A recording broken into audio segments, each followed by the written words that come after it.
I knew it. I knew it. I promise you I knew it. My review of the last episode, it would not upload correctly. There was black screens. I don't know what I was doing wrong, but it would not upload. And I swear, I said in the new opening around the end, it looked like Ryuko and Satsuki were going to end up working together, and how Satsuki said, we'll give my mother a warm welcome to the school.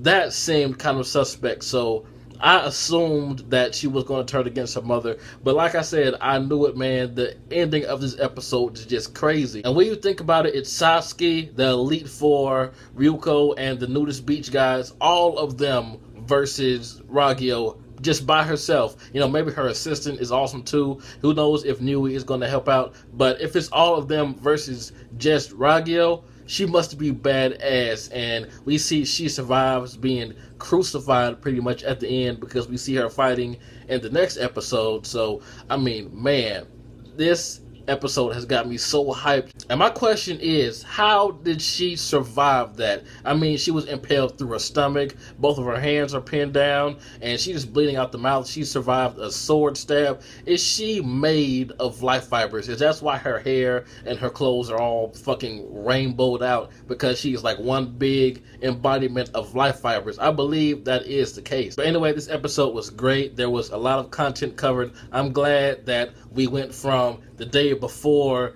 the ceremony to the day of, and all this craziness happened. I'm glad they didn't wait to next episode to, you know, say what was going to go on at the festival. And it is fucked up, this plan of this mass distribution of all these life fibers. Ragyo Kiryuin is a fucking monster, and I'm glad to see that Satsuki isn't on board with this, and she plans to overthrow her mother and the life fiber domination thing. Because, I mean, if both of them were going to go along with this plan, Ryuko was going to have to come up with some awesome transformation. So now that Satsuki really isn't on Ryuko's side, but it seems they want the same goal. They don't want the world to be taken over by life fibers.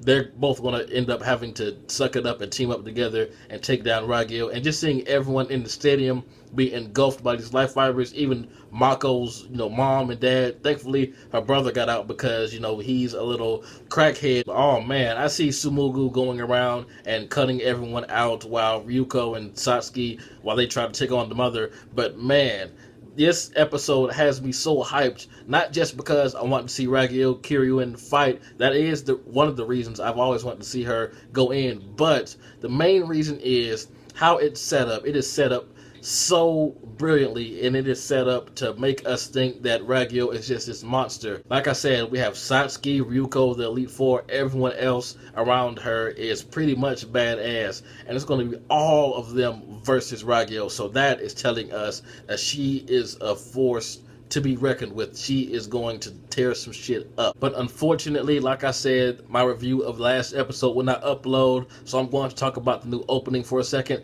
It's awesome, man. And like I said, the ending hinted at a Ryuko and Satsuki team up. But there's one part when Ryuko and Satsuki are wrapped up in life fibers and they're both naked.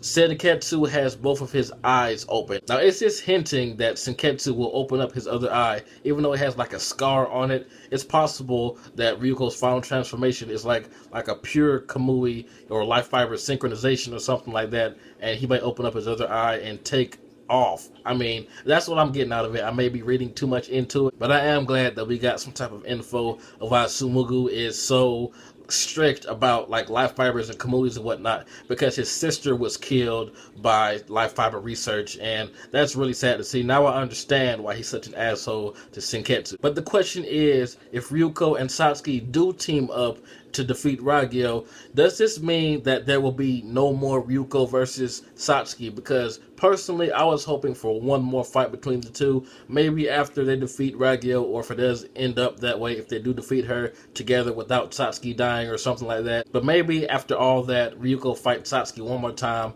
to get the answers that she has wanted the entire time. Although it has been shown how her father died, I still kind of find it really strange that the silhouette of the person running away from killing her father looks more like Satsuki than Nui, in my opinion. So maybe she reveals that she's the one that did it, or maybe she reveals something else. But I think that we're going to get a Ryuko versus Satsuki fight, and then after that fight, Ryuko is finally going to be able to overpower her, and Satsuki is going to reveal something awesome. But that ending, man, it has me so hyped. But tell me what you guys thought about this awesome episode. If you do not watch Kill la Kill, you really need to. But it's been JB the Chia. Like, comment, subscribe, and I'm out.